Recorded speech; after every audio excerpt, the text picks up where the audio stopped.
The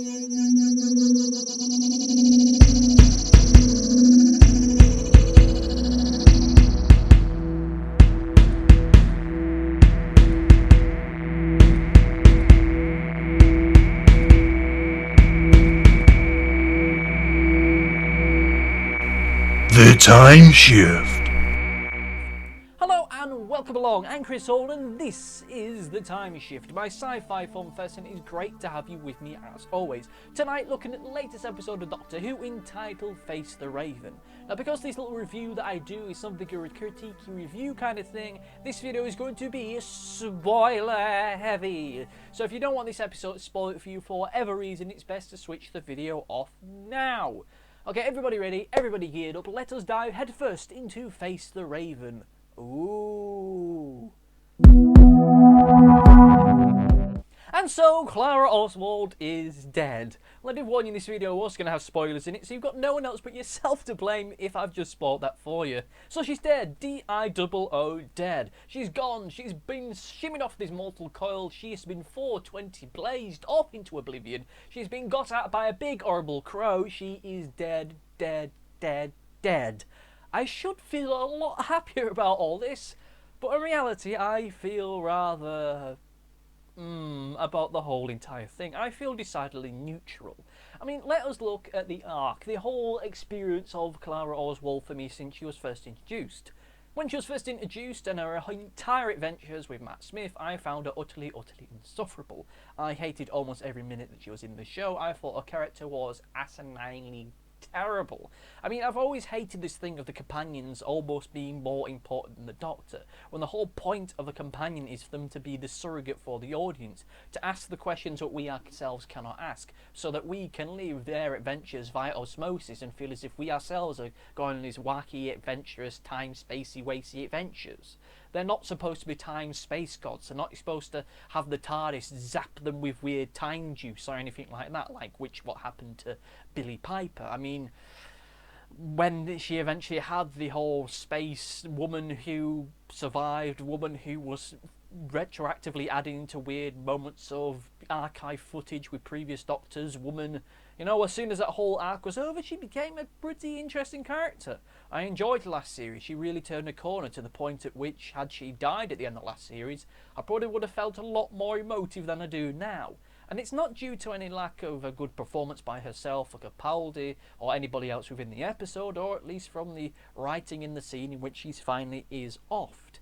The big problem I have with this episode, or rather problems, is that it all feels like a bit of a facade to me. The fundamental problem I have with this week's episode is the simple fact that nothing about it ever felt weighty. Nothing about it ever felt depthful or real. The whole episode as itself feels incredibly shallow, incredibly superfluous, as though it's just window dressing and nothing else. Nothing about it ever feels justified. As I'm watching this episode, there doesn't feel to be any motive behind it other than let's kill Clara. Nothing about the episode feels as though there's any kind of moral message to it or real inspiration to it. It just feels as though for the majority of it, it's just padding and very little else. As though it's just filler, as though we're just padding water until we get to the end of the episode when the actual real serious stuff happens. The whole mystery with Riggs in the alien world, it's just there for the sake of being there, rather than actually feeling as though there's something to be explored, either on a moral message or anything like that. At one point in the episode, they refer to the aliens and this little world as a refugee camp. And the whole idea, that whole concept is never really explored or looked upon in any significant way.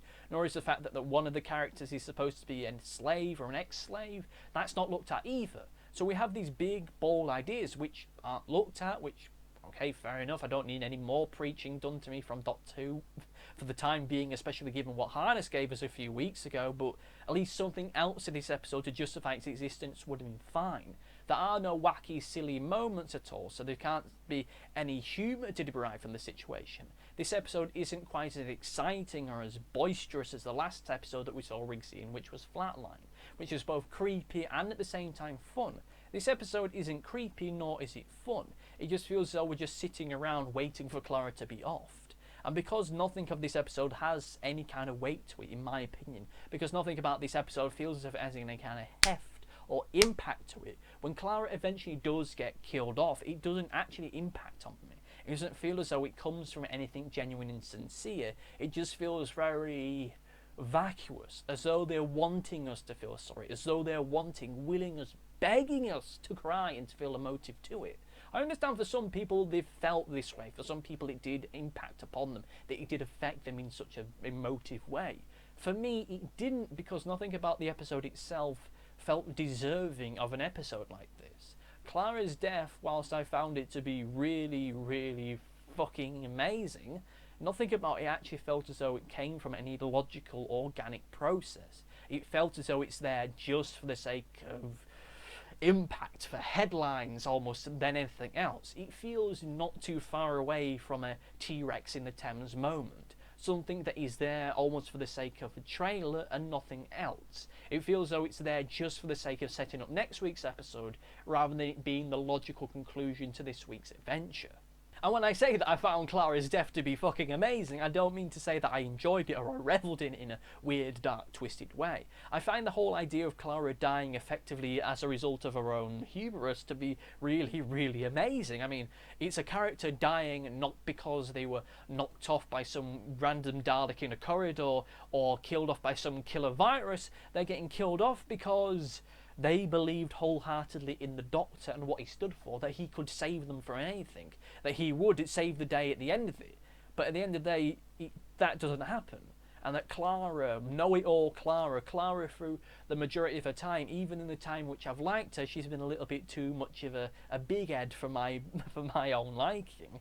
She finally dies as a result of that. Not from anything else, not from an evil, malicious character lurking in the shadows, but because of her own naivety. And I find that to be infinitely more fascinating and interesting than Rory and Amy falling off a building in front of a bad blue screen effect. The other half as to why this episode doesn't really work for me is that whole ending sequence, or rather the themes behind it. Like I just said, the whole feeling, this whole notion that a Doctor's companion can die as a result of their belief in the Doctor, I find to be fascinating and brilliant, but it doesn't feel as though it's come from anywhere really organic. I mean, you could argue to a certain point that Clara's belief in the Doctor, this whole pseudo-invincibility that she's felt in companionship with the Doctor, has been something that's always been there, and this feels to a certain degree a logical conclusion to that, but all that feels rather tenuous. The whole theme to this year's series has felt less like, oh, the Doctor, the belief in him, and more the Doctor's actions coming back to haunt him. This whole series has been full of actions by the Doctor, actions that have been done in good faith, that he had hoped would lead to peaceful, hopeful, happy endings, which have ultimately come back and bit him in the arse. Start of this series, he rescues a young boy in a minefield. Turns out that young boy is actually Davros, the creator of the Daleks. The Doctor tries to take pity on Davros when he thinks he's dying and ends up creating a whole new race of super Daleks. The Doctor tries to broker peace between the humans and the Zygons, but nearly leads to a planet-wide war. The Doctor brings a young girl back to life, but inadvertently makes her immortal. She turns out to be rather nasty and nearly destroys the planet as a result of her furry fun ties with Lion-O and the Gem of Thundera. All these things, all these different ideas, these whole episodes that we've had this series feel as if they're building up to that logical ending. That when we get to the end of this series, the payoff is going to be the Doctor having to come up to and having to face the music of some of his actions and some of the things that he's done in good faith. It doesn't feel as though the whole theme to this series is the Doctor and the inspiration, the invincibility that he feels that the people with him feel. Now, you could argue that it kind of does fit in with that, because the Doctor and his time travelling with Clara, he's imbued upon this idea, this principle of doing the right thing, doing the absolute best thing in all situations, not resorting to violence or vengeance or anything like that, doing the absolute best you can for humanity and the greater races in the universe, and that ended up resulting in someone dying when they really shouldn't do. You could argue that this is an end result of that, but to a certain degree it doesn't.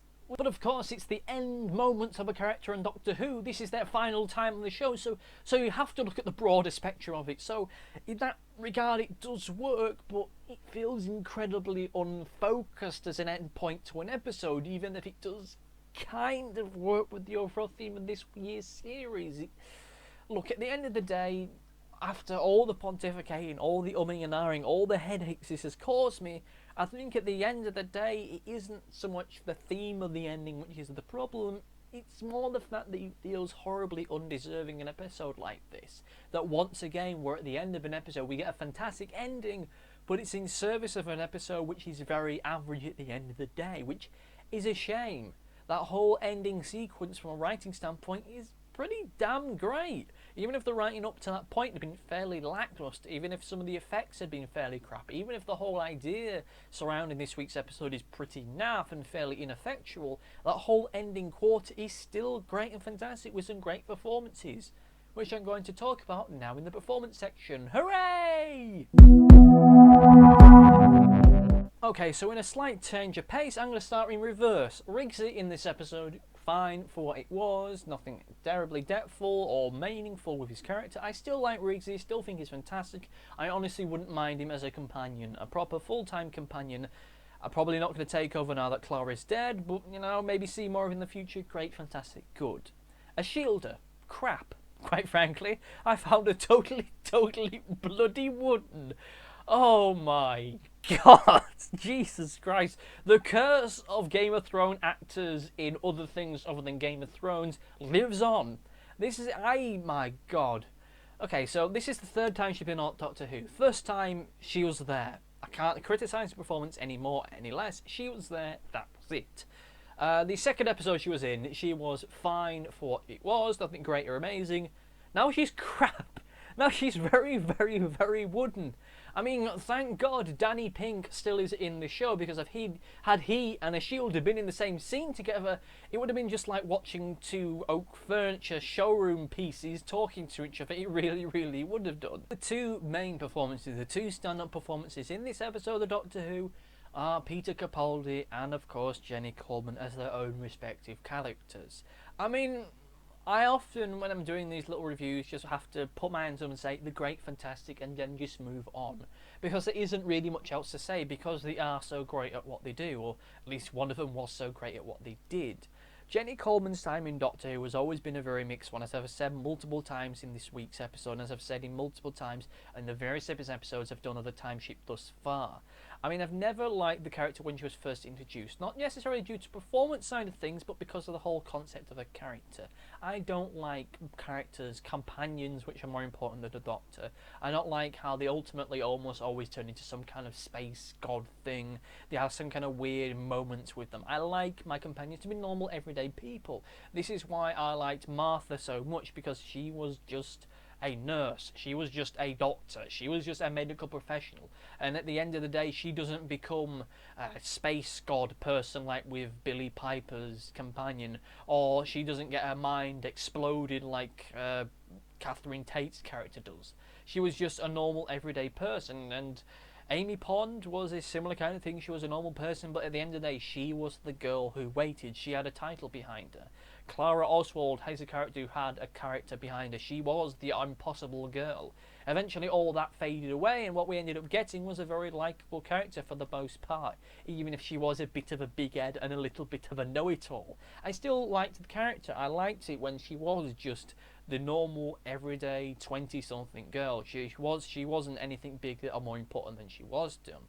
And the fact that she ended up dying as a result of her belief in the Doctor, once again, is a thing that really makes her death so memorable and so important, so impactful.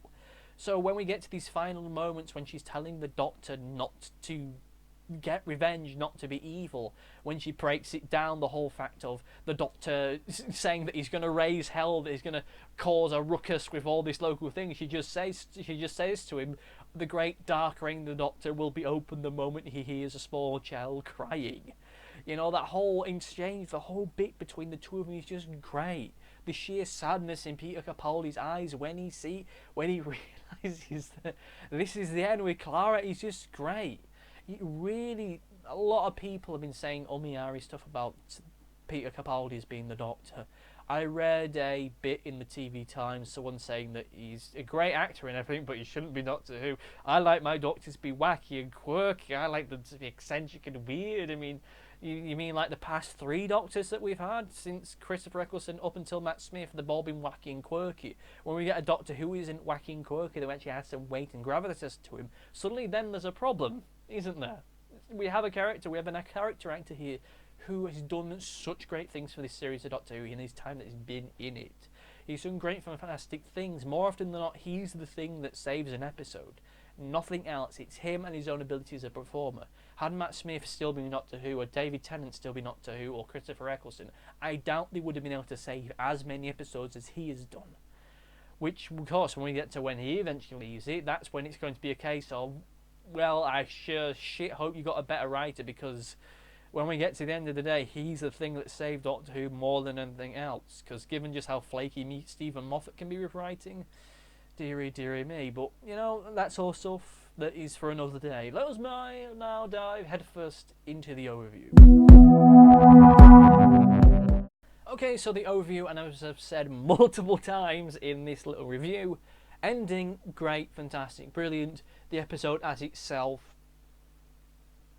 naff, really. It wasn't bad, it wasn't terrible, it was just average. Much like last week's episode, average episode, great ending. Which feels very, very, very, oh dear, because I would have loved it had this episode been as great as the ending. The whole thing, I mean, just as good as the ending, because then her death would have felt a little more impactful to me. I understand for some people it has been, and to those people, all the power to you. I think it is great that people can feel that people can get such emotive feelings from it. I've heard some people saying that they never liked Clara at all. They didn't have the whole turnaround that I've had with her. But even with that said, that whole sequence, that whole moment with the Doctor and Clara actually got them emotional, and I think that once again just says leaps and bounds for both of those actors. It really, really does. But once again, it is a damn shame that we get such great material right at the end of the episode, when up to that point we've had next to nothing. But what do you think? Did you love this week's episode? Did you hate it? What are your thoughts of Jenny Colburn, Clara Oswald as a whole? Did you like her as a companion? Did you hate her as a companion? Let me know in the comment section in whichever website, web zone you're watching this on. Thank you for watching, and goodbye.